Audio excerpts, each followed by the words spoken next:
চলবে না। ২৬ তারিখ বিশুদ্ধ সিদ্ধান্ত অনুযায়ী ব্রত পালন করতে হবে। ত্রিপুরার সময় অনুযায়ী ব্রাহ্মণত শুরু হচ্ছে ২৫ তারিখ ভোর ৩টা ৪৮ ঘটিকায়। তো সেই কারণে প্রায় ৭৭ মিনিট পর থেকে শুরু হচ্ছে একাদশী তিথি, ৭৭ মিনিট দশমী বিদ্যা ত্রিপুরাতে। তো সেই কারণে ব্রত পালন করতে হবে ২৬ তারিখ। যারা অসমে রয়েছেন, অসমের ক্ষেত্রে ভোর ৩টা ৪৫ ঘটিকা থেকে ব্রাহ্মণত শুরু হচ্ছে এবং একাদশী তিথি যেহেতু শুরু হচ্ছে ভোর ৫টা ৫ ঘটিকা থেকে, তাহলে প্রায় ৮০ মিনিট দশমী বিদ্যা ২৫ তারিখ, তাই ব্রত পালন করতে হবে ২৬ তারিখ। যারা দিল্লিতে রয়েছেন, ভোর ৪টা ৪৩ ঘটিকা থেকে শুরু হচ্ছে ব্রাহ্ম মুহূর্ত, তার মানে প্রায় ২২ মিনিট দশমী বিদ্যা। যারা চেন্নাইতে রয়েছেন, ভোর 4টা ৩৩ ঘটিকা থেকে শুরু হচ্ছে ব্রাহ্ম মুহূর্ত, তার মানে প্রায় ৩২ মিনিট দশমী বিদ্যা।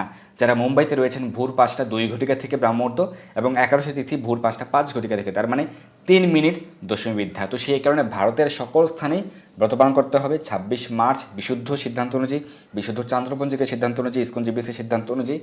কিন্তু ২৫ তারিখ দশমী বিদ্যা হওয়ায় ব্রত পালন করা চলবে না। আর বাংলাদেশের ক্ষেত্রে ব্রাহ্ম মুহূর্ত সময় হচ্ছে ২৫ তারিখ ভোর